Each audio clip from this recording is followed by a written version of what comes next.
Broiler মুরগা খাইতে খাইতে নিজেও ব্রয়লার মুরগার মতো বেশ বিচ্ছু যে এলাকা দিন দিন তাই যে দেশি মুরগা খাই কিনে দেশি মুরগার মতো ফিট থাকবে চেষ্টা করবো। তো চলেন যাওয়া যাক। হ্যালো এভরিওয়ান, আসসালামু আলাইকুম। বেগুনের কি অবস্থা? আশা করি বেগুনের ভালো আছেন। আনাগত হতে দিনের মতো আমিও ভালো আছি।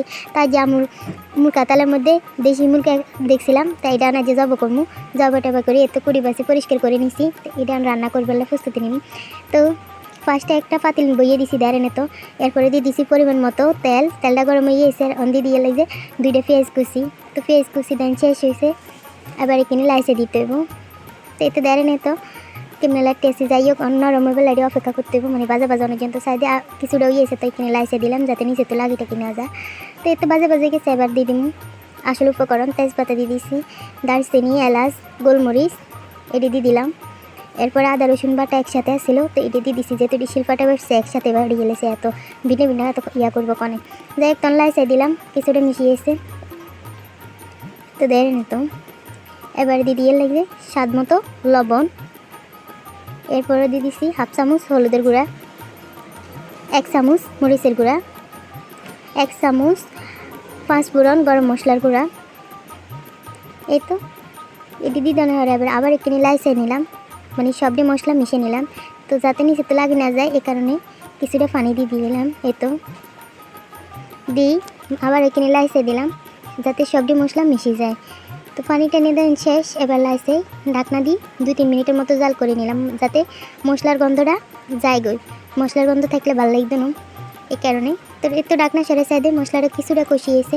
তো আবার এখানে লাইসে দিলাম, ডাকনা সারে 2-3 মিনিটের মতো আবার জাল করে নিছি। পানিটা কিছুটা ঘন হয়েছে, দিয়ে লাগছে একে একে মুরগির মাংসটি।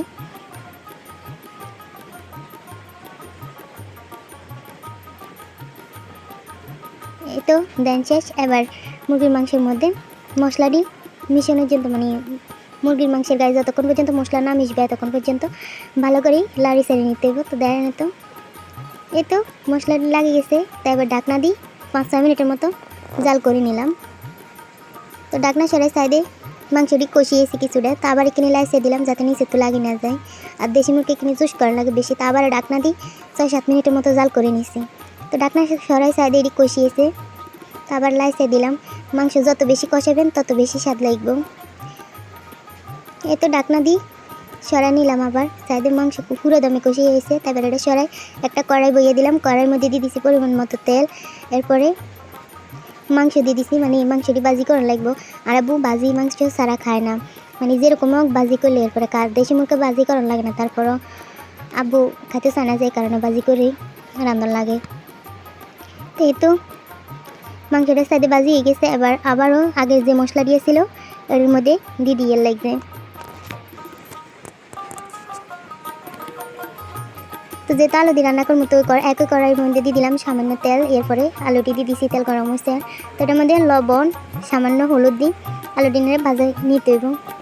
তো ভাজা অনেক জন্য অপেক্ষা করতে হইব। তো এই তো দেয় নেই কদ্দুর ঘরে লাইসে দিয়ে লাগবে যাতে মানে আলুর যে একটা কাঁচা গন্ধ আছে এই গন্ধটা যাতে যায় গই। আরেকটা কথা, বাইরে যে একটা বেসিক সাউন্ড বা এদিকে বৃষ্টি হইতেছে অনেক বেশি, এই কারণে বৃষ্টির শব্দ শোনা যাইতেছে। তো এই তো আলুটা ভাজা হইলো কিছুটা। তো মাংসের মধ্যে দিই আবার একটু মিশে টিশে নিলাম। তো এরপরে ডাকনা দিই 6-7 মিনিটের মতো আবার জাল করে নিচ্ছি। ও মনে নাই সামান্য একটু পানিও দিয়েছিলাম। এই তো রান্না কমপ্লিট। তো এখন হচ্ছে খাওয়ার পালা। কালারটা কি সুন্দর আসছে, কি দারুণ একটা স্মেল আসতেছে।